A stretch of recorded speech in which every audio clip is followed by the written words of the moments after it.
So the name of the show is Integrity. Got it. And at 17 years of age, you took a life bit. Mm-hmm. And you never ratted on anyone. That's right. That's integrity. You accepted full responsibility. Mm-hmm. Tell me, let me get into your mind a little bit. What made you have that integrity? Well, it was important to me that whatever it is that I did, I wanted to be looked at, and I wanted to look at myself as something that was real inside of it. And when I decided to run away and start this path of being a gang member and a gangster and idolizing that world, one thing that I always felt was if you get caught, right, then you knew what you were doing was wrong, meaning my own self-dialogue, right? And I just could never see myself as the type of person that's going to take somebody else down, so that way I would be able to get out of some form of trouble. And at 17, I think a lot of it had to do with naivety. I think a lot of it had to do with, I think fear was in there as well somewhat, right? It wasn't all integrity. It wasn't all having to do with like, hey, I want to stand firm on my own feet. Some of it had to do with those other factors as well. But ultimately, I was facing 16 months in a juvenile camp if I would have cooperated. And when I refused to cooperate with the district attorney, they amended the charges to kidnap for robbery, tried me as an adult, and then gave me the equivalent of life without in prison. And I took it all the way to trial. Yeah. So tell me about the fear part of it. Yeah. Tell me about the fear part of it. Well, it's hard being locked up, right? And especially in the beginning.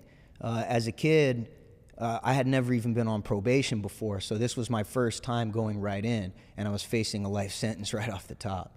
So I was afraid of the unknown. I was afraid of the future. I was afraid of getting a life sentence. I was afraid that if I did cooperate, that my family would be killed, that I would be killed. And it was a real thing, you know. In LA County, in the men's side of it, the adult system, I think in that first year that I was busted, you had 3 or 4 people who were testifying, and their co-defendants got into their cell somehow and strangled them to death, stabbed them to death, multiple things like that. And so fear was just kind of like prominent, I feel like, at that time. I think the difference was that when I felt fear, I always kind of felt like that was the time for me to be the most courageous. So even though it played a factor, right, in me saying, hey, maybe I don't want to testify, maybe I don't want to cooperate, maybe I just want to go ahead and ride this beef because you knew what you were doing was wrong. Even though fear was involved with it, I still was the type of person that wanted to stand up when I felt afraid. It's funny because the parallels of you and I are so similar. I was young at the time, too, when I got indicted. And arrested, and I was the boss, if you will, for Whitey Bulger. And we all know that he's one of the biggest Irish mob bosses in the country that there ever was.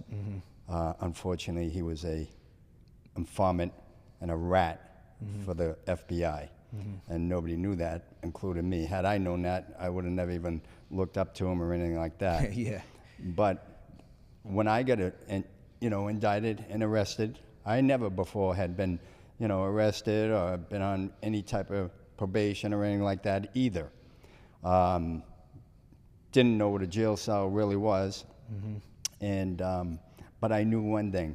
I knew if I got caught for the wrongs I was doing, that I would be able to accept that punishment and to be able to carry that weight without putting it on someone else's shoulders to get myself out of trouble.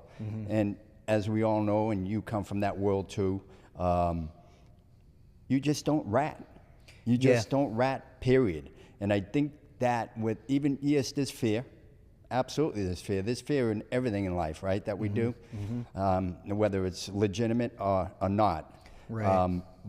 But that said, it's just a fact that you grew up in that gang life, you were Crip, Yeah, even I remember when I first got arrested, I was bouncing around my mom's house, right? And she had lost any type of visitational rights or any type of custodial rights to my siblings and I around when I was probably about 14. And when I got arrested, I didn't give him my dad's information, right? I gave him my mom's information. And my dad didn't find out that I was in juvenile hall facing life as an adult until 3 months of me already being into this process. And the whole reason why I didn't was because I felt a sense of, I'm not going to come crying to you now that shit hits the fan and now that I'm in trouble. And I feel like it's in the same vein of not telling and not testifying and not cooperating. You know, one thing that everybody's taught in the criminal mob gang mentality is the cops are something separate. We don't involve the cops and we don't involve authority in our business. That is correct. That's right. We sort it out 100%. with each other. Doesn't matter. And even when I left the gang, even when I dropped out and went on this new path, I remember one time I was on the yard and they came and handcuffed me and brought me into the program office, right? And when they brought me into the program office, I couldn't understand why. I was going, what are you guys doing? You know, and they go, well, just hold on a minute. The lieutenant wants to talk to you. And they put this guy in the cage next to me. And this guy was a serious gangster. You know, he had probably 2 in-cell murders, right? He had multiple stabbings. And he himself, for whatever his reasons were, he was leaving that lifestyle. And now we were on the yard together, but he was involved on a hit that happened with me, right, back when I was an active Crip. And so we get into the cage next to each other. And I remember looking at him and I say, you remember me? And he goes, no, I don't remember you. And I go, my name's Corcoran. And he goes, oh, yeah, I do remember you. And I go, okay. I go, look, how about this? How about we say to the lieutenant administration that we're good, and then we go out onto the yard, and then you and I talk about whether or not we're really good, right? And we handle it in our own way. And he said, yeah, I think that's how we should do that. And even though we were both leaving this criminal gang mentality and all of that, there was still ingrained inside of us this mentality to not involve administration and the cops in this personal potential beef between us. And it never turned into anything. We ended up being okay and good friends, and it evolved into something deeper. But yeah, man, it's funny how that's ingrained, you know? Yeah, well, that's lessons that we learned in that life, right? Yeah. And you carry that. You can never, forget about that. And it's something that you can utilize to the best of your ability throughout your life in a positive way also. Yeah, I mean, listen, I have nothing but much respect for you. This is why you're on, because I know what a man you are. Thank you. And this show is for integrity and people who stood up, people who are solid people. And I thank you for coming on. But that said, you took a life bid at 17. Mm-hmm. At 17. Mm-hmm. There were mobsters, grown men that know the mentality that you never rat, that you never tell, ever, that are rolling over every single day in the mob. Yeah, that was one thing that I learned as I started to get older and I was in prison and I became a little more seasoned, was the politics and the side and the games that people play, and how the majority of people that are in that life, I'll go as far as to say, are out for themselves, right? And they're not trying to necessarily follow some form of code or integrity. They're trying to utilize that ideology in order to manipulate and control others into doing things for them. And the moment that accountability comes for them, right, you see their true colors in that they testify, they find little snake ways to get out of the things that they're supposed to be getting out of. I mean, I got a family. Yeah. I got a family. Yeah. Right? That's the first thing you hear. Yeah. I got a family. I got to look out for my family. All these different things. Oh, I got to take care of my family. Yeah. That's the first thing they say. And the reason why they say that is because they're coached. They're coached by the government to say that. Yeah. Because the first thing the government will do, once they know they have a family, they use that against them. Yeah. You have a family. You have a chance to save yourself, to be there for your family. And that's where they lose their integrity. Well, you know, the new thing is it's, and if they really wanted to keep their integrity, they wouldn't have done the things they done when they knew they had a family and put their family into that position. Exactly. That's ultimately also the reason why I left that whole lifestyle, and why I've stayed committed to leaving that whole lifestyle, is because I think about the ripple effect of my choices, right? I say, okay, if I do this, it's not only going to affect me, it's going to affect all these different circumstances around me, my family, people that I care about. I'm a father now, right? My son, the community, all of these different people are going to be impacted by the choices that I make. And what kind of impact do I really want to have? What impact am I willing to take responsibility for and that I can feel okay with? I know what it feels like to take a life sentence and then to go on year after, it took me almost 20 years before I was released. And year after year, it's really hard to find a meaning and a purpose for your life when you've thrown it away for something that you really no longer believe in.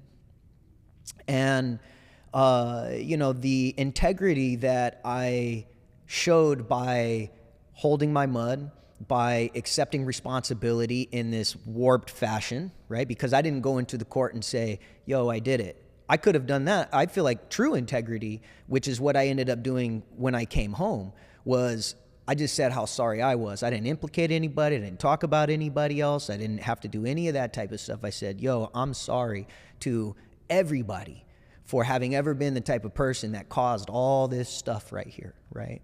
And I feel like the integrity that I felt and wanted to display when I wrote a life sentence was misplaced, right? And that instead of throwing it away for, an organization or for a gang or for something that maybe I might grow out of or whatever, instead, it's about integrity for myself and integrity for the choices that I make, and understanding that there's a responsibility for what happens after we make our choices, Well put. And so something like that is similar. Towards the end of my sentence, I had about 5 years left. And when they caught Whitey Bulger, they said, my lawyer contacts me. He says, I know what the answer is going to be, but I have to do it by law, because I was contacted by the FBI, DEA. And he said, you have a chance, to, if you want, to leave prison early, if you want to testify and give information and stuff against Whitey. No. Absolutely not. Abso-fucking-lutely not. Yeah. I walked in a man, I'm going to walk out a man. So that's where the integrity comes from me also. It's just the same as you. But that said, now you have this integrity, and you're utilizing that integrity in a positive way now. You can't buy that. You cannot buy that. Because there are people in this world that act like they have integrity, that never done any breaking of the law in their lives, but they don't have any integrity when push comes to shove. So what you have and what I have is very, very fortunate, blessed to be able to have that strength and have that integrity in anything that we do in life. And that's what you're doing, and touche to you. Yeah, it feels stronger even, right, when it's channeled in the right direction. Amen. I think about all the way back then when I took, and that's why I said I feel like naivety added to, why it was that I wrote the life sentence as well, is because I also just didn't really understand everything that was going to unfold in all of these different circumstances, yeah, man, I feel proud, right? And I feel proud of that. I feel proud that I accepted the responsibility in that type of way, that I didn't pull anybody else underneath with me. I I feel bad in some ways because, you know, the person and the people that I rode the case for went on to just do a lot of other horrible things, you know, a lot of things that I disagree with. And, Sure. you know, but they got their own karma, and the cosmos and life is going to sort all that out on its own. It doesn't need my help in order to do that, you know? Amen. Right? Amen. But integrity, even in this way, man, is like, when I went into the institution as a kid and was put with the adults, there was this whole code in the California prison system of you go with your race, you know, and the whites go with the whites, blacks go with the blacks, Southerners and Northerners, you know, and so forth. And it's generational. It goes way beyond, you know, my age or any of that. Sure. And there was another way that I feel like I also expressed integrity, because when I went in, I said, I'm not going to do that. I'm not going to conform to that. You know, I'm a part of this. And I said that I would live by this and I would die by this, and that's what I'm going to do. And it's a special thing to go out onto a prison yard as a 18, 19-year-old kid on a level 4, 180 in the state of California, and completely buck, right, the entire system in that way. And you know, it every time resulted in violence, right? I'd been stabbed and sliced and, you know, all these different things along the way, holding true to what I believed in at that time. But it also added, because when I left, right, and I decided to move on with my life, there was a little bit something inside of me, right, that knew what the fuck I was about, and knew that, hey, man, you stand up for yourself. And you stand up for what you believe. So now that you're ready to do away with this and start on this new path, you're going to take all that integrity, you're going to take that courage, you're going to take that grit, and you're going to apply it to the things that you believe in now. And man, I went on to do some really great things while I was on the inside, right? I applied it to mentorships. I applied it to boxing classes on the inside. I applied it to art. I applied it to my exercise, my education, and I really feel like that was probably the thing that saved me ultimately, was that internal way of thinking and that commitment and that grit. Because without it, as soon as you become complacent again, right, it's easy to fall back into old patterns of behavior. The moment maybe fear is no longer there, or the moment that maybe you're feeling like you got things figured out again, right? That other way of life can start to come back in again. But I think it's the integrity that separates, right, the men from the boys, I guess, you know, I would say it, in those types of situations. Well, it isn't easy for someone to reach out inside themselves and make those decisions. Mm-hmm. It's not that easy. Mm-hmm. And I know, because I did the same thing. Mm-hmm. I didn't go back to that life either. Mm-hmm. But I knew one thing: I would never lose my integrity. Mm-hmm. I will use my integrity in a positive way. Right. And I'll make it right. And I know guys that are still in the business, if you will, mm-hmm. and they say, how do you do it? Mm-hmm. How do you have the strength mm-hmm. not to go back? Because mm-hmm. it's like being an addict, if mm-hmm. you will, mm-hmm. and you love the game, the power, the excitement, mm-hmm. And the thrill, if mm-hmm. you will. Mm-hmm. And it's not easy to do that. Mm-hmm. And sometimes but you keep telling yourself, I'm doing the right thing. Mm-hmm. I know what I'm doing. I know what I'm doing. Mm-hmm. And that's obviously what you did. Mm-hmm. And you made the right choices. You made the right choices. Yeah, because it feels good also not to have to look over my shoulder, right? It's like, even though it's 20 years later, even on the drive down here for the interview, I was thinking to myself, and I said, man, you know what?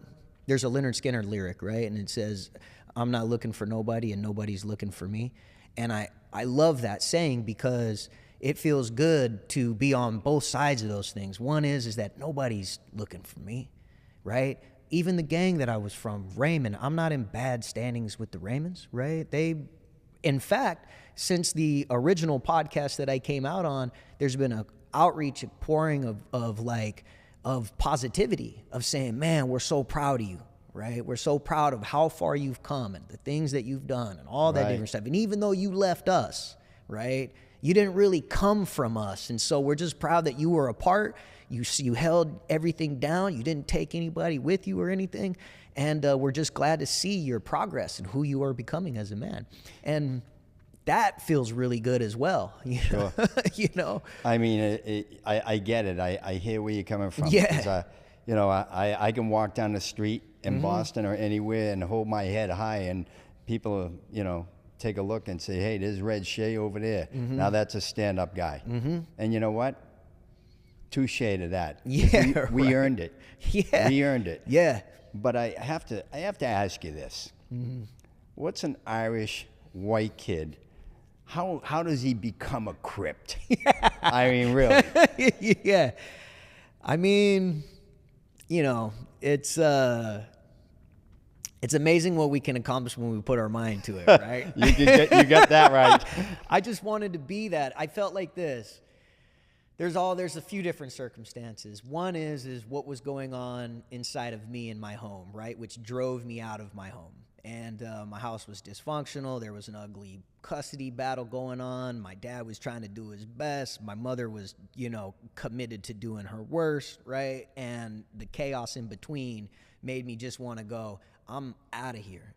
And when I ran away, I was just kind of like vagabonding around town, right? And there was these kids on this street called K4 and 32nd, right, in Lancaster, California. And there's a little crew in there. It was called Pack Mob at the time, right? But I didn't know this. It was just looked like kids my age that were out hanging out, smoking weed. They were like slap boxing in the street and stuff. And I was riding by on my skateboard. And so I smelt the weed in the air, and I saw these guys doing that, and I just, you know, knew this was my crowd, right? So I go skateboarding up to him. I'm like, hey. And there was majority black kids, but there was a couple other white kids in there and stuff because my hometown was predominantly white. And then there was an influx of minorities coming from the inner city here in Los Angeles, right? So as I go up, man, you know, we start chopping it up and this and that. One of the kids tests me. I get into this fist fight with this kid. I put him on his pockets, right? And then now I'm in. You know, the moment that happens, you're one of the guys, right? Sure. And so I start hanging out there every day, right? I'm sleeping in an abandoned car in the apartment, the parking lot of the apartment complex. And one day, one of the kids that I hung out with really tough, his older brother had got out of prison, and he came to see his little brother, and who I was hanging out with. And it's this black kid, right? And then his older brother, and they're a family that had moved out from South Central. And the guy took notice of me, you know, and I started to idolize, you know, him, and I started to idolize this whole foreign way of life, right? Sure. Which was this Crips and these blacks and this and that and da-da-da. And I felt like I could go and like reinvent myself, you know, my whole identity. Sure. And so I just like set out on that path. What do I need to do? Who do I need to impress? What do I need to say? How do I need to dress, right? Like going through literally like a checklist of things to reinvent myself into this. And so one day, the older brother says, yo, man, you know, you're around here doing kind of like this little petty stuff and this and that. And he's like, you want to come down to the city and see the real deal? And for me, I felt like that was like, I finally made it. I was going to go be the real thing, not a wannabe out in some, you know, outskirts, little hobunk town, right? I was going to go and be in the city and live this life of, you know, all the rappers talk about. Mm-hmm. And so I told him, yeah. And so he took me down to L.A. and to an area on the borderline of South Central and Gardena. And I became one of the natives, man. Yeah. And it made me feel special, right? Like being the only white guy, it also kind of pumped on my ego because I felt like maybe there was something special about me that I was being accepted by all these guys. So the whole thing for me is because there's so much similarity between the two of us in that perspective is you didn't come from anything and you wanted something and you wanted to be better than that. And that's exactly the same feelings and the same thoughts I had. I always said, and I was interviewed because I was a boxer growing up too, about going to the Olympics and training for the Olympics. And I said I always wanted to be, I want to be somebody. I want to be somebody. I just don't want to be the person that, you know, came from nothing and continues to have nothing. I want to build myself. And sometimes that avenue to help build yourself, when we think it's the right avenue, is not the right avenue. Yeah, I think that the mentality isn't necessarily good or bad. I think that it's the way that we apply it, right? And when it's being filtered through trauma and hopelessness and fear and pain and depression, you know, when it's being filtered through that type of thing, then all of us wanting to be something goes in the direction that those things take everybody. Sure. Right? And then you just become something inside of that, you know, because I became a somebody in a small way, right, in that world. And if I would have continued on with it and had never left it, then I would have continued to build. If I lived long enough, right, if I would have survived, Sure. then I would have continued to become more and more and more of that, right? And my ambitions and my goals would have been to be at the top in that right there, being a Crip, being a white Crip, calling shots, doing these things, doing that, right? But when you apply the same thing through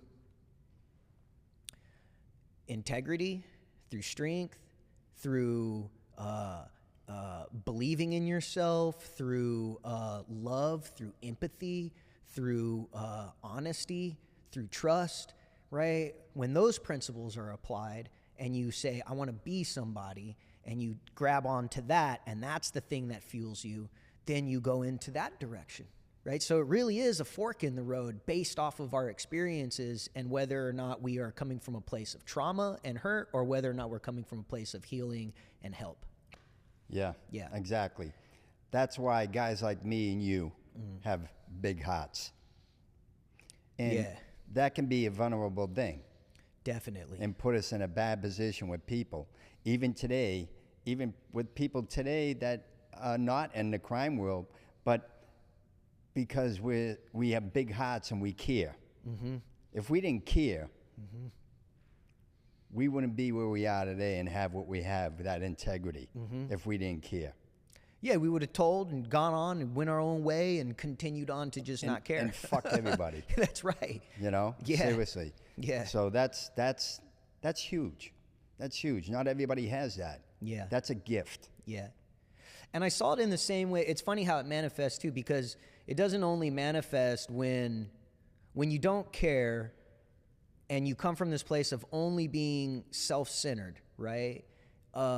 And everything revolves around you and the way it impacts you. It might not manifest in telling or ratting on somebody. It might manifest in where you're forcing your girl to bring drugs up to the institution, right? And you're putting her at risk, and you know that she's the mother of your kids and all this type of stuff. I've seen guys go out to the visiting room, put on a whole fucking song and dance to their parents about how they're going to get killed on the yard if they don't get a few $1,000s, right? But it's not even real. They just want to get the money so they can go to the Connect to get some more dope, right? And it's the same mentality. Yeah, they may not have told on anybody, but at the same time, they're going out there and manipulating their parents, right, into giving them some money so that way they can bring it to the dope man and just slam it all in their arm, you know, for year after year after year. And it's just, it's crazy what happens when people get to this place of like desperation inside of their self-centeredness, you know. And for me, I think that I definitely had to understand how to protect myself from my heart. And the fact that if me and you went through something together, it doesn't even have to be much. Usually it was revolved around violence. I call it trauma bonding, right? So let's say we were on the yard together and I get into it with this guy and his celly jumps in and they start jumping me and Red runs across that fucking yard, right? And helps me out and we go to the hole. Oh man, you're my brother for life, right? I'll do whatever I can for you for the rest of it. It doesn't matter if I don't see you for 10 years and I land on another yard with you. What do you need? I've had that experience, and Yeah. I have a dear friend. He's like my brother to me. Yeah. And he came to my defense in prison when I had a problem with some guys there, and he come out of nowhere, and he was a Spanish guy from the Dominican Republic, and he says in broken English, if you will, he's not alone. Gives me chills to even hear it. He's not alone. Yeah. I'm Let like me ready tell to be you this something. guy's friend right now, you know? Let me tell you something. We've been friends ever since. Yeah. And that guy's thriving in the Dominican Republic legitimately. Legitimately. He just built condominiums there. I mean, you know, he's doing very, very well.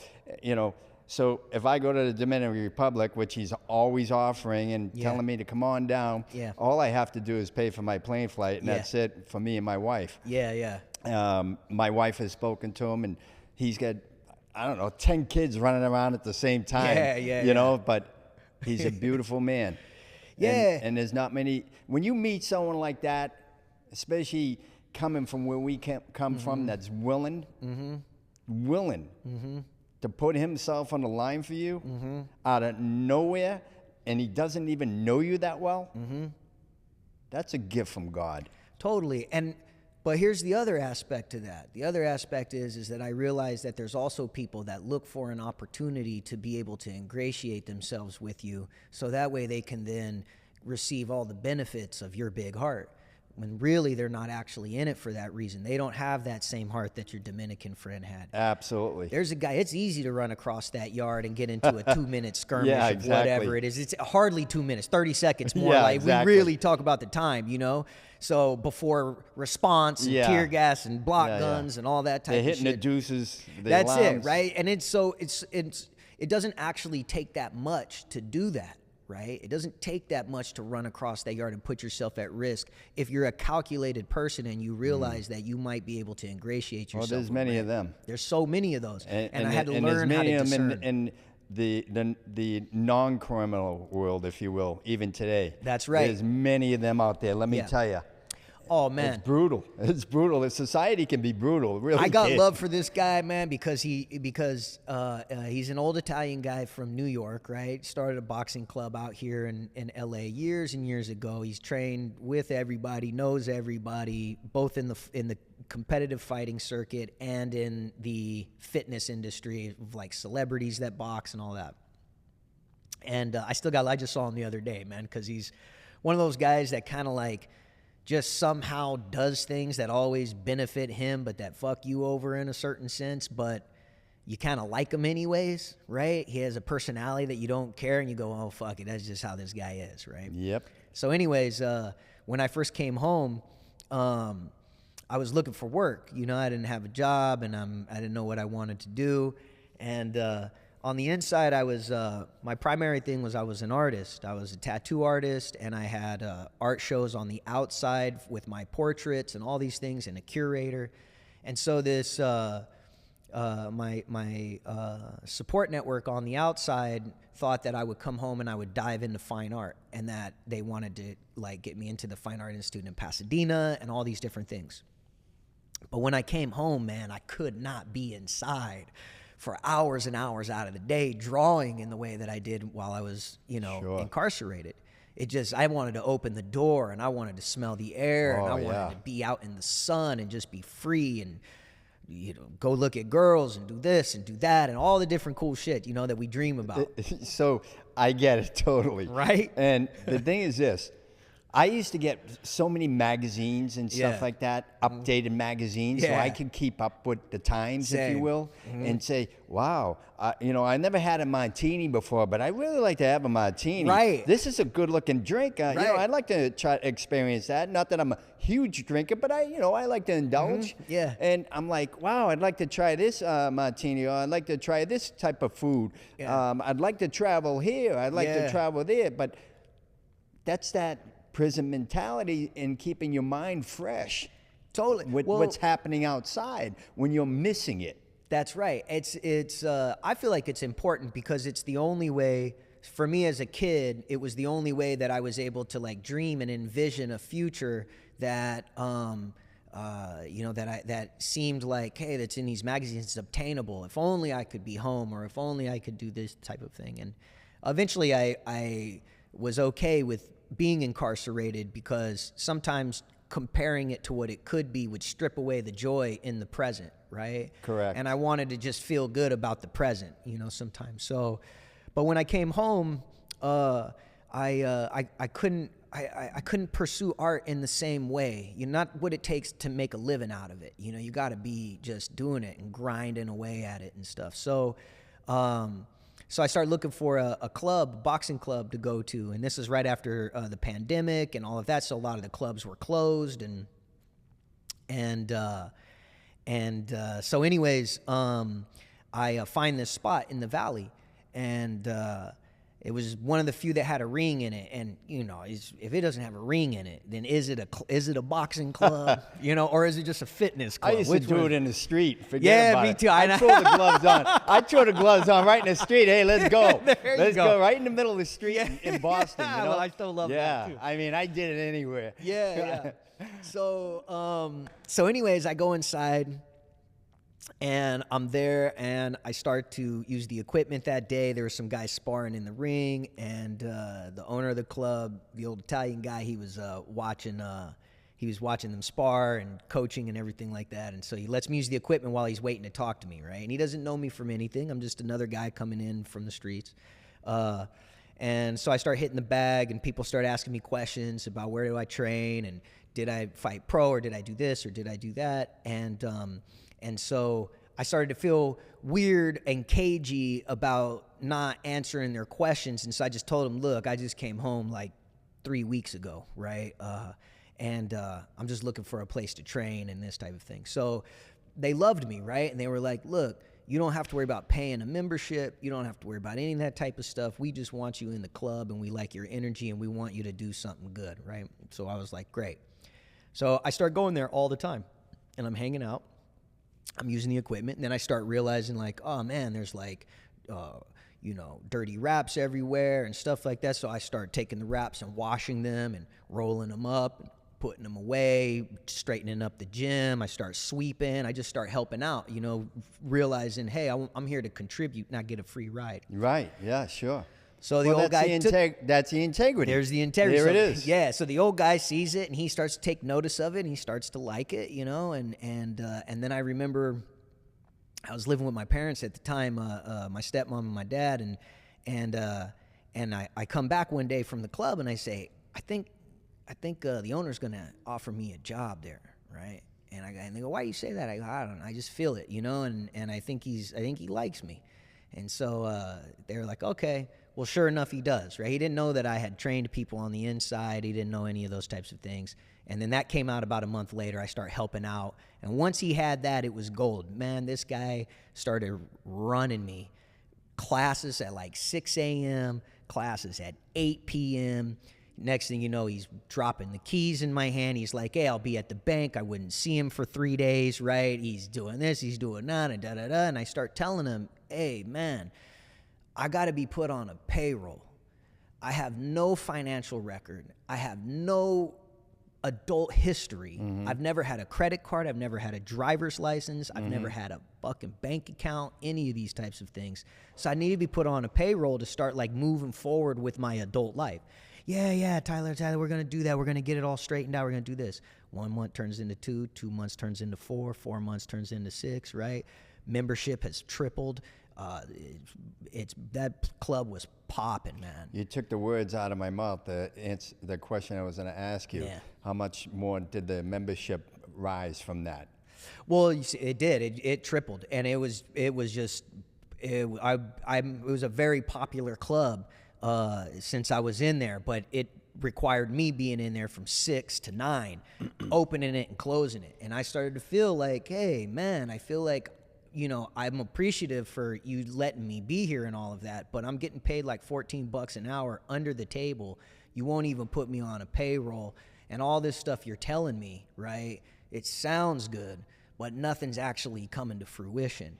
And this is what I'm talking about, how sometimes people that are in the real world take advantage. Yeah, he's not a criminal. He's not, guiding me into like criminal behavior or anything, but he's still doing it in the same way an older homeboy would on the yard who's just trying to use me. Exactly. That's my point. Yeah. And they don't have integrity by doing that. But you know what's funny is this is what I found is that when I stand up to people that are like that, right? And when I don't just, and also too, when I don't just necessarily just like decimate them, and I don't mean physically decimate them, I mean verbally, where they know that they're getting off by me not decimating them physically, right? But I just tell them, hey, I know what you're doing. I'm not going to put up with that. I'm smart enough to see what's happening. And all this that you got from me up to this point, it's all good, you know what I mean? Because it was a learning lesson for me, so that's yours. But now I'm going to go this way with my life, right? A lot of times, people that are that way, they conform to you. All of a sudden, they want you even more. You know what I mean? They want you to be around even more because now you're calling them on their shit, and you actually end up making them be, at times, a better person. Because even though they might not feel it inside of themselves, they feel a level of contrition and shame about themselves, and they want to be better in this type of way. So I told the guy that very thing, right? One morning I had this Polish guy that I was training named AJ, who I love to death, right? He's such a go-getter, and he's just all over the world and stuff. He doesn't even live in the country anymore, but he was out from Poland with his family. And I was training him early in the morning, and we're in a good mood. Phil comes in, and that's the owner of the gym, and he says, he goes, Tyler, come here a second. So I go walking over there. What's up, Phil? He goes, you talk too loud, Tyler. You're in the gym. It's 6 a.m, right? You're talking about everything other than boxing. From now on, when you're in my gym, I want you to talk about boxing, nothing else. I looked at him and I went, and that was like my final straw. I looked at him and I said, you ungrateful motherfucker, right? I said, that's how, you serious right now? This is how this is going to go? He goes, yeah. I said, all right, no problem. I turned around. I walked over to AJ. I said, yo, you want to go train at the park? And AJ, ride or die, he looks at me and he goes, yeah, I don't like how he talked to you, right? And I went, good. Grabbed my stuff. Phil doesn't even know what's going on. He doesn't even hear it or anything, right? I grabbed my bag, put my equipment in it, walk right on out. Now, I'm supposed to be running classes all day, all this. This whole gym depends on me. I go walking right out. And I see, as I'm getting in my car, I look up and I can see him looking down through the window. And I could tell the puzzled look on his face. He's like, what the fuck's Tyler doing, you know? And I took off. And then next thing you know, he's blowing my phone up. I don't even answer it, right? I'm like, fuck this dude. I would have waved to him goodbye. Right. Yeah, well, but check this out, right? See you later. See you later, shitbag. Yeah, but... And I still, even now, I got love for this. This is how I am, you know. I got love for him, I'll say everything I'm saying right now to his face. He already knows it. But at the same time, too, if he ever listens to this, Phil, I got love for you, man. So, anyways, AJ and I go, and he's blowing my phone up, all this type of stuff, and I've already decided this is it. I'm not going to be teaching here anymore.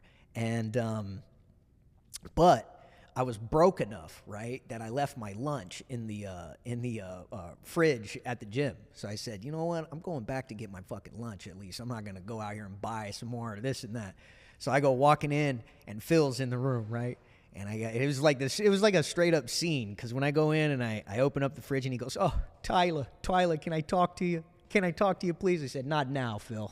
Right? I grab my sandwich and I'm getting ready to go. And he goes, Tyler, one more thing. And I grab the door and I look over at him and I go, what, man? And he goes, I love you, man. I love you like a son. Please don't do this. And I said, nah, man, this is your gym, Phil, right? It's all you right here, man. You made it clear about how you feel about everything. And you go ahead and you sit in that and you stick with it, right? And I never went back. Right? I never worked for that gym again. I never worked for him again. And my life continued to just go further and further up. How beautiful is that? Right? Yeah, man, guys like that there's people out here that I've had to learn that, you know, they just because they're not breaking the law doesn't mean that they're good people. Exactly. And that they got integrity and that they got your best interest at heart. And they're always trying to use guys that have a reputation of integrity. Yeah. And so they can benefit themselves. Yeah, they try to weaponize it against you, your own integrity. Or they can say, hey, this is my guy here and this and that. Use your name, whatever. Use your reputation for their benefit. Yeah. Yeah, it's you just got to see through people like that. Yeah. You know, and keep moving. And it's amazing how angry people get or how outraged people act when you just actually say, I'm not here for you to use. That's the crazy part to me. The crazy part is that it's like, if you're going to use somebody, whatever, you're using them. But the moment that the person gets hip to it and decides that they're not going to be used anymore, then they act and put this whole song and dance on as though you're the one who's in the wrong. Right. You know, I just had this conversation with my wife yesterday, and we were talking about situations and in general, just in life. And when somebody has done something wrong, and you know they have, and they know they have, and then all of a sudden, they want to make it feel like and look like it's your fault. That's right. And I said, you know, it's kind of like, it's like a rapist, if you will. Right. That mentality. I know. Where the rapist makes the victim feel like you they're shouldn't the have wore ones that. who were wrong. This wouldn't have happened if This that person wouldn't have had worn happened that if you didn't look at me that way. Right. Or this wouldn't have happened, you know, it's your fault. You should have listened to me. Everything would have been all right. It's sick. Yeah, and you know, the funny thing is that it's utilized in relationships a lot because that's the workforce and that's prison and that's all those different things. But another thing that I had to learn about, and thank God for my wife and Stephanie, and I got Steph pregnant 3 weeks after us meeting, right?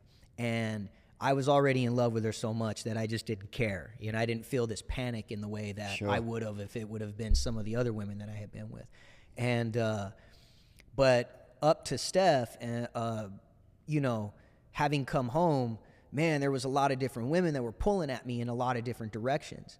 And people in relationships do that to each other, right? Where a woman will do that to the guy, right? Trying to say that, you know, that it's actually a lack of integrity on you wanting to leave the relationship, you know, or after they've been doing things that are wrong to you, or vice versa, right? A woman will be with a guy, and the guy will be convincing her that she's all this and that, and she just keeps trying harder and harder to do the things that would make it better, and it never is enough because the person is just there to use you. Correct. You know, I think, what do they call it? Gaslighting or something like in that type of way. But yeah, man, the relationship thing was another learning curve, you know, in a lot of different ways. Sure. Yeah. And some people, I just don't get it, the mentality when they act that way. Mm-hmm. It's just like, I see right through it. A guy like you sees right through it. We see through it. Yeah. It's funny though, they know that you see through it, but they continue that route. I used to. And I feel bad for them because if they just showed some strength, they would be a better person. Yeah, I used to allow, on the inside, I was always misjudged based off the way that I looked, right, in a lot of different ways.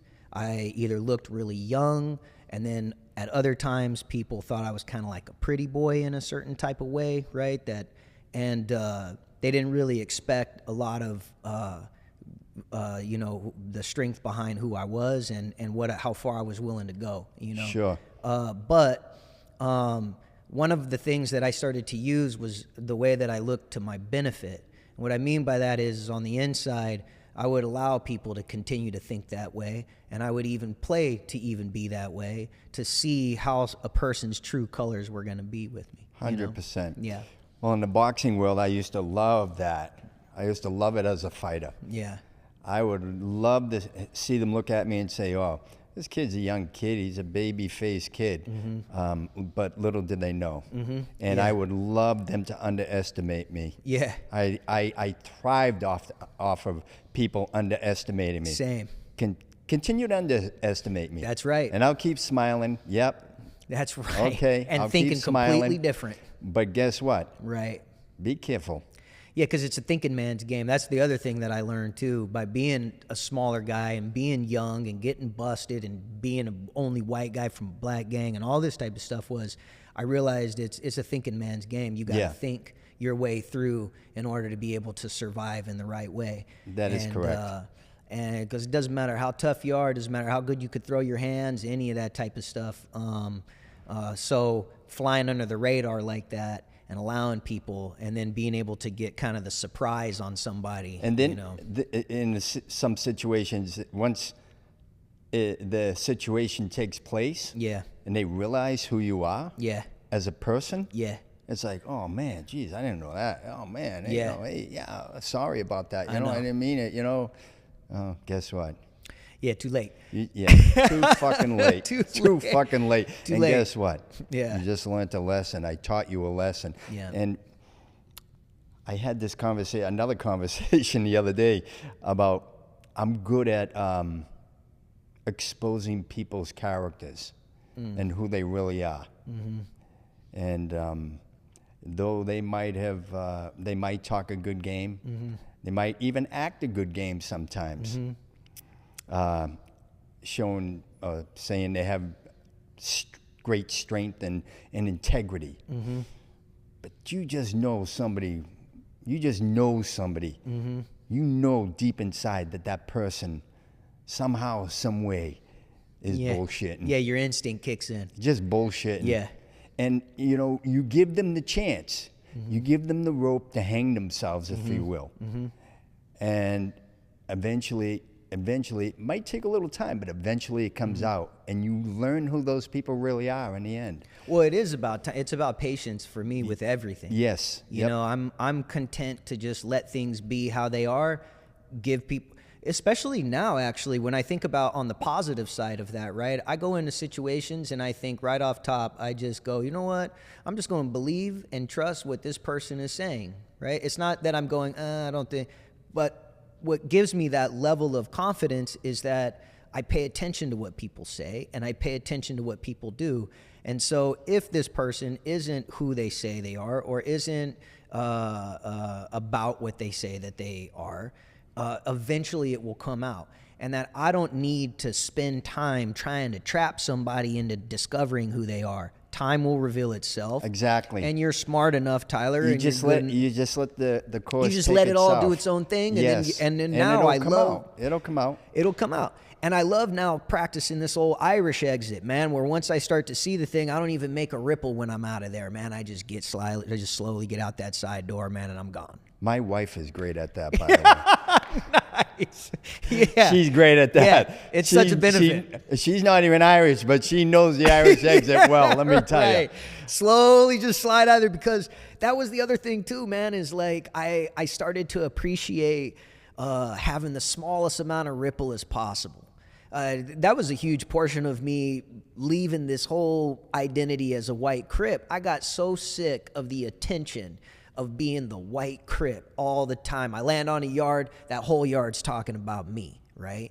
And everybody's interested in me, right? Bad, good, whatever the fuck it is, everybody's interested. And I got so sick of it. I wanted to be more, anonymous, right? I want an anonymity in my life where I could just go somewhere and just be, and then observe and people watch. And if I didn't like, then get out, type of mentality. And so I love being able to do that, man. I learned how to do that on the yard too. And the older guys, the old regs, used to love how I was because I was like, I used to tell them I'm bringing back smoothness, right? Where it was, there'd be a guy, let's say as an example, there was this guy, Tommy Bolin, right? And he was old, like A-B dropout guy or whatever. But he would just be talking all these stories all the time and this and that and just 90% of them ain't even fucking true, right? And everybody be like, oh, fuck, here's Tommy. Tommy's coming, right? Yeah, So, we know a lot of guys like that, right? Especially from the neighborhood with me. Oh, forget about it. Oh my God. There's a guy that has a story for everything. You're right. And he knows everybody, and he knows this, he knows that, and this. This one. I remember this. I remember that. Totally. Yeah, it's like diarrhea of the mouth, pal. Yeah, and then it's about one up and everything. And everybody knows your shit. Everybody, right? But it's one of those guys that everybody just puts up with because he has been around forever and knows everybody, and is dangerous. This guy was dangerous. You know, he was no joke when it came to, you know, if he felt like he got played. He was just full of shit in every other aspect of his life, right? So there'd be the old guys on the yard, you know, whoever it was, Limey and Irish and Hickey and, you know, all these different guys. And so I remember one time they called me over. Ty, come here, man. I go, what's up? You know, I'll go over there and this and that. Next thing you know, they all start to fade away, and I'm stuck with Tommy having to listen to this bullshit, right? So I go, Tom, let's go spin a lap, you know? And so we start walking laps, and he's telling me all about it and this and that, and da-da-da. I get by Limey and get slowly over there, right? And drag him over that way. Limey, man, you're not going to believe it, man. Tommy was telling me this, and then tag, you're it, right? And so then I pawn Tommy off of them, and next thing you know, I'm like, oh, shit, I got a phone call, and I'd go over here. But really, I'm just going back to my workout on the yard. Yeah, exactly. You know? And it became this kind of like fun thing that we would do where it was, you know, how can you operate with as little ripple as possible? How can it be that what happens is the next thing you know, the people look up and they look around and they go, oh, shit, where the fuck's Tyler at? Yeah. Yeah. Yeah, no, that's I know I've experienced it too, and even today, I mean, I know guys from the neighborhood that are like that, and it's just like half of what he says is true. Yeah. The other half, take it with a grain of salt. Take it with a grain of salt. Yeah, exactly. Definitely. Yeah. But I want to get into about you know, you did a lot of time, and you come out, you bettered yourself, and you're married now, children. Got a son. Yeah, a child. And what is your life like now? Oh man, it's I love my life. I live in a beautiful area, 2 acres of property. My view from the backyard overlooks nothing but trails and horse ranches and hills and things like that. There's my wife is understanding and talented and beautiful and supportive. And it's amazing when you have somebody that's on your side like that, right? You know, when you got, there's nothing like having a significant other that just believes in you. And so she makes me feel more accountable, and she makes me feel just like a better man. Being a father is the probably single best thing that has ever happened to me in my life. I didn't realize that what we're talking about when it comes to having a big heart and integrity and all these different types of things, that when you pour it into something prior to me becoming a dad, there's always a certain point that it hits where I go, but what about me? You know, like, where do I fit into this? And what about what's important for me? But becoming a dad, there's no limit to that. There is no, but what about me? It's always, but what about him? You know, and what does he need? And what can I do for him? And how can I provide for him? As a parent. As a parent. And because me and you agree on priding ourselves on integrity, there's nothing more meaningful than being able to pour all of that integrity into my son and say, there is no limit to it. There is no, where does it become about me, you know? Maybe it'll come later as a teenager. You know, I see all these different people, that dads and parents and stuff, that have to get to a point. They have kids that fall into addiction, kids that fall into all these different things, and who knows? I suppose you can't force it, but you definitely can exhibit it. Yeah, exactly. And when it's necessary, you know, it's there. And so, but so much of also a part of myself, my inner child that still needed healing, is actively being healed through being a dad and parenting him. That's beautiful. It's so amazing. So I get up in the morning early still, 5:30.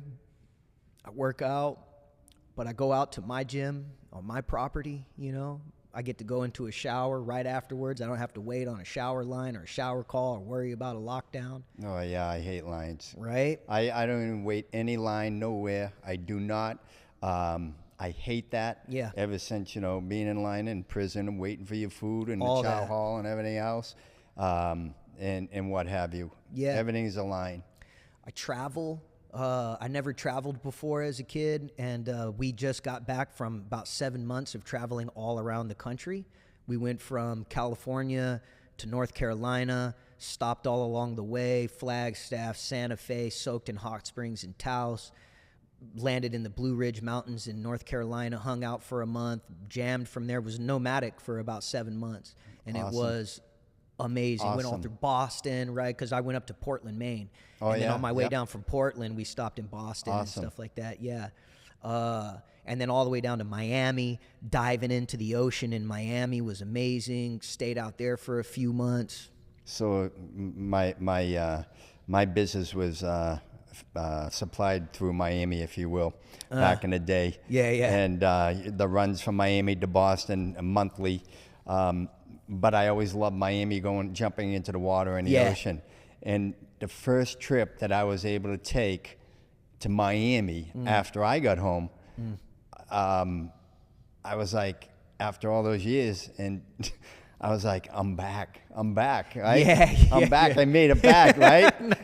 Exactly. Yeah. And so the first thing I did, clothes and all, Yeah. and it was after dinner, actually. It was clothes and all, and it was in the evening. Yeah. I just ran in and I jumped in that ocean water. Yeah. Clothes and all. I didn't give Definitely. a shit. Oh, yeah. It was just like the pure joy of being able to come full circle again. Oh, man. When I first came home and I came out here and I went to the Pacific here, because I got my first place probably about 4 months after being home in Thousand Oaks, which is not that far out of the valley. And then from there, I moved in with my wife, and then her and I went and got a place in Malibu together. And our view was of the Pacific Ocean as far as you can see. It made me cry when I first saw the place Beautiful. that we were going to, and how it was off of my hard work and off of her hard work, and just an amazing feeling when you get something like that based off of working hard, So I was afraid of the ocean, not because of being a kid afraid of it. When I was a kid, I was fearless with the ocean. Sure. But now, having not even soaked in a bath for 20 years, I was looking at the ocean. I was like, God damn, this motherfucker's little. And same thing. I just said, screw it, I just clothes and all. I just walked right out into that bad boy, and Just got to do it. yeah, man. But I make a living doing what I love. I'm a professional boxing trainer. I don't really mess around too much with the competitive side of it. I love the people. I don't really care for the business that much. It's definitely a hard thing to coach these guys and depend on a purse and a percentage of that purse. And I grew up boxing since the age of 5. yeah, As you know. Won multiple junior titles, amateur titles. I never fought a novice class, ever, because I had so much experience. I always fought open class. And then I became a pro. My first 2 professional fights were here in Los Angeles when I was 18 years old. One of them was at the historic Olympic Auditorium. And I believe I think it's, is his son that does it now, Jimmy Lennon Jr., the announcer? yeah, he is. Yeah, his son does it now. Well, his father announced my fight yeah. at the Olympic Auditorium. And then I fought in Reseda, California at the country club years back. So I had my first 2 professional fights out here. But I get where you're coming from with that, because the boxing world can be really, really shady. It's super shady. And they use, there are people out there that just want to use those fighters to make them money and use them as a piece of meat. That's right. A piece of meat. And that was actually happening to me, but I caught on to it very quickly because I had good friends that were informing me and letting me know what was happening behind the scenes, if you will. And I remember one of the managers at the time, he's dead now, he was bringing me all these boxing gyms throughout LA, and I was boxing with all the top pros and everything else, and I wasn't even a pro yet. And I was doing very well. And they're going, wow, this white Irish kid from Boston's out here. I didn't think this white Irish kid could box like that against these Mexicans and everything. Right. Well, guess what? Right. Yes. But that said, he was bringing me different gyms. I'm wondering, like, is he just trying to find me a home, or what are we doing? Unbeknownst to me, he was trying to sell pieces of me to different people in these different gyms. Right. Where he could get, $25,000 here, $30,000 here. Before you know it, he's got a couple of $100,000, and he says, I'll get him to sign because he figured I was a young kid. Right. But he underestimated me again. Right. He underestimated me again because he thought I was just a young kid and didn't know any better. Well, guess what? I did. Never signed anything. I walked away from the guy when I found out about that. But yeah, it could be really, really, really shady. Yeah, it's tough. And for me, the magic is in the training. On the inside, the thing that I gravitated towards when I started to teach and not just be a student was the training was something for these young guys to go through that instilled really good habits that they could utilize in other aspects of their life. And that they were more likely to walk away from a situation with the confidence of knowing what they can do, as opposed to getting into the fight or getting into an altercation because they need to test themselves or they're not sure about themselves. Right. You're going to get all that in your sparring. You're going to get all that in your bouts, right? To know that you will fight. But that's such a big thing for a lot of people that don't know that about themselves. And the training is their introduction into building that level of confidence. So I personally, I take pride when I train someone. Same. They don't have to be a professional. They don't have to be in competitive boxing, the amateurs or whatever. I just take pride in teaching someone a skill where they can build themselves and their self-esteem with that strength. That's right. I take pride in that. Same. I love doing that. Yeah. And then I love to watch what Same. I taught them and see what they're doing on the heavy bag or just doing in sparring and stuff like that, and how well and where they came from. And now it's up to them what they want to do with that in their life. That's right.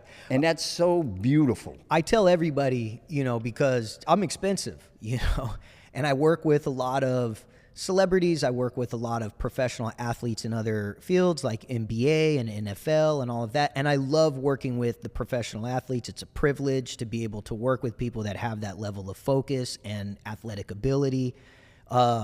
However, one of my favorite things is when I see the soccer mom that I've been working with for 6 months snap a clean jab, and how she feels, right? When there's that sound that you get from it and that feel of when all of those things are falling into place correctly and that you've been working so hard for all these months just to be able to do that. Exactly. And I tell them, I go, look, the reason why I charge the way that I charge, the reason why I study, I get film of them, I study them, I go over it with them, I do all these different things. Doesn't matter who you are, right? Whether you're a pro or whether you're, a stay-at-home dad, right? Doesn't matter.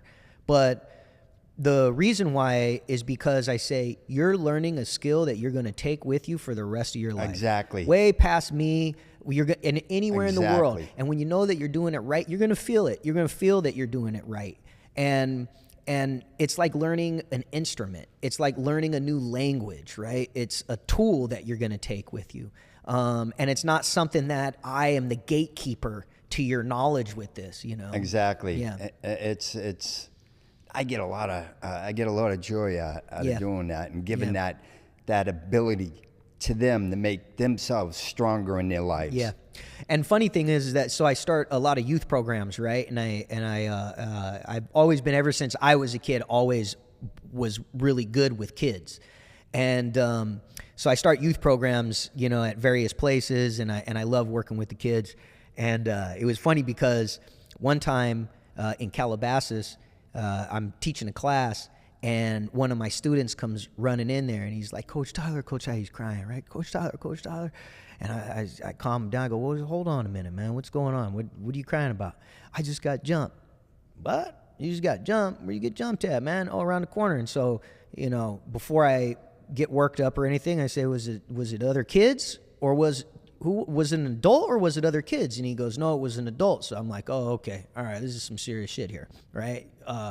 And what happened was this homeless guy who had been released from the substation up the street was living in this like kind of washout thing down by the gym in Calabasas, and he was terrorizing the neighborhood. He was jumping out on old guys and beating on them and all this different stuff, right? And so he jumped on this kid.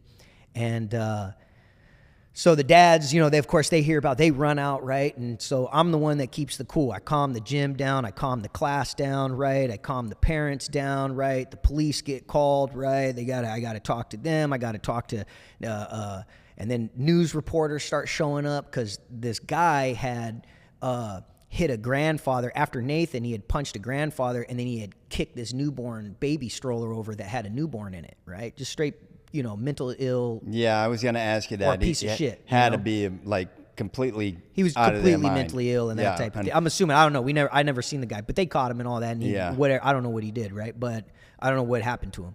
But what was funny though was the news comes and interviews me. And so I'm like, they got me. I'm like walking up the thing. We're doing like a walk along talk, right? And the fellas in the joint get LA local news. And so next thing you know, they see me on the LA local news, and they're like, Tyler, you're a coach here. How do you feel about it? I'm like, it's a shame what this society is coming to. I just came. Yeah, exactly. Well, and you're like, fuck, I got to talk to these people. Yeah. I don't even want to be in this situation. I don't talk to the law. I'm not talking to anybody like this, Yeah, but that's not what, my style. No, but here's the funny thing, though. One thing is growing up in the system and being in the system since I was 17, I actually feel comfortable when it's law enforcement. I don't really care because one is I'm not doing anything. I'm not in the game. I got nothing to do. Yeah. I'm not here to give information. I'm not here to do nothing but other than just, protect this kid, right? And so just look at me as a citizen. Most in this importantly. type of way. Yeah. Most importantly, that this kid's okay. Right. And that this guy who's mentally ill isn't over here knocking baby strollers over with babies in it, right? And waiting for some vigilante group to go fuck his ass up. Yeah. Right? Essentially what you're doing is you're helping him too.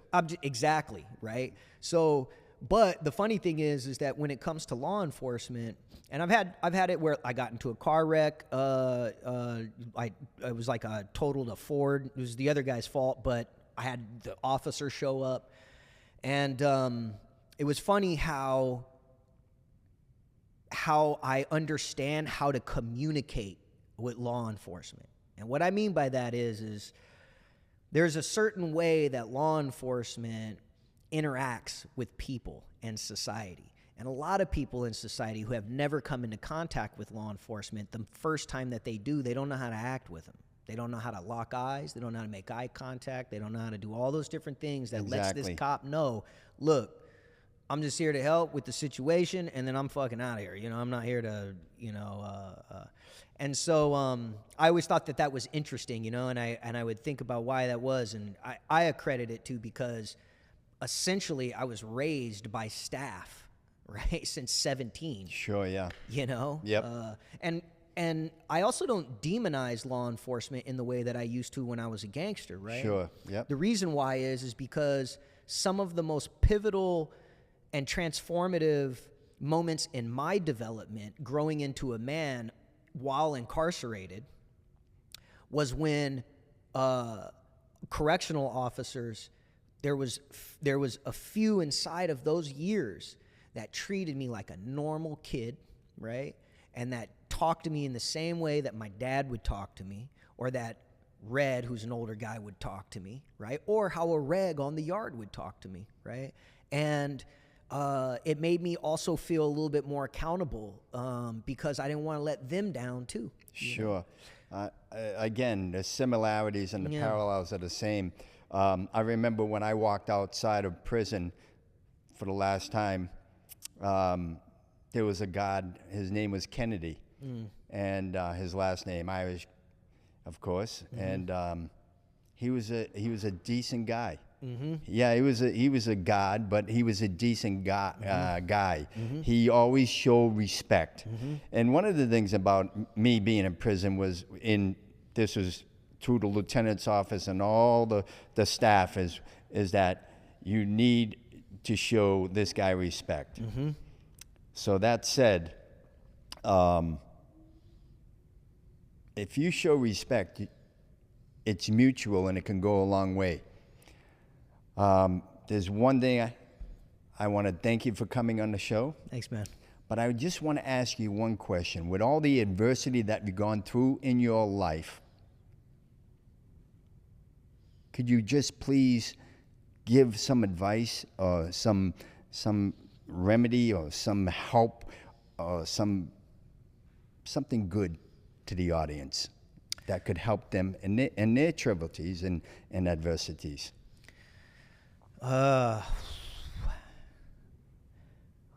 Well, one is be patient. Having integrity and doing the right thing doesn't mean a necessarily instant gratification or payoff, right? Stay the course, right, with your integrity and doing the right thing. And when the window opens up and life decides that there's an opportunity there, then you're going to be in a better position to receive whatever it is that's coming. So be patient and work hard through that, right? The other part about it is throughout this whole thing right here, we were talking about similarities. And I'm huge on seeing similarities over differences. Similarities with guards, similarities with cops, similarities with mobsters, similarities with mentally ill, have a little bit of empathy and compassion in your heart, right? And see those similarities in other people. Because if we all are a little bit kinder to each other, the world's going to be a better place for sure. That's it, man. Tyler Corcoran, stand-up guy on a stand-up show.